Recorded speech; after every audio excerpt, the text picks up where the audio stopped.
It's a privilege to be here today with the three of you. The three of you represent three of the most exalted healthcare institutions in the country. And the three of you are pushing in directions that hopefully will make us all better at the physician level, especially the patient level, and at the research level. We're finishing an administration, the Obama administration, which had a lot of impact on what we all do. It had a lot of impact on the finance side. It had impact on the research side. It had impact on the policy side. And obviously, starting this weekend, things will change. And so I just want to hear from you what you were excited about and what are your trepidations and possibly excitements with the new administration going forward. Dr. Cosgrove. Well, I think one of the exciting things that happened is, during the Obama administration is we really got a major push towards moving towards value as opposed to moving towards from volume. And I think this is something that is going to continue. We have to do this. This is the right thing to do for healthcare, and I think you're going to see countries all over the world moving in the same direction.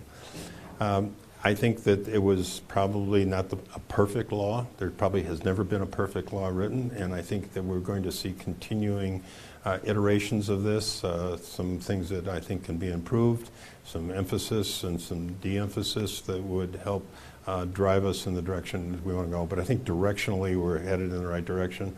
I tell my group that as far as I'm concerned, we have to continue to drive quality, and we continue to have to make care more affordable. And I think those are two things that we are really putting increasing emphasis on. I think Toby put it well. I think that this was the first iteration in really dealing with cost, quality, and access.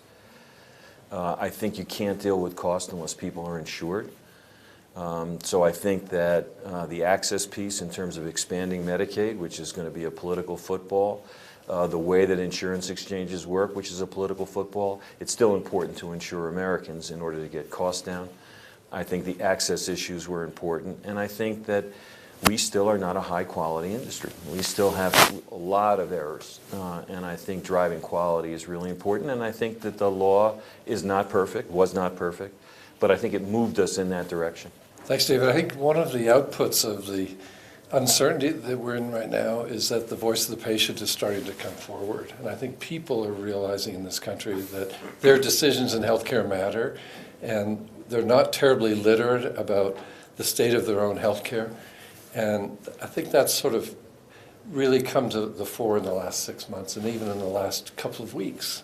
What does this mean for me as an individual? And that engagement will, I think, be important as we go forward and create the next iteration of the healthcare system in the country, to have the voice of the patient and the caregivers all involved together. So I think that's kind of what I see. What I'm excited about in this next administration is the emphasis on how do we make it all work? Particularly, a point that we've made when we've spoken with them is the need to take the basic science discoveries and turn them into actionable items that change people's lives.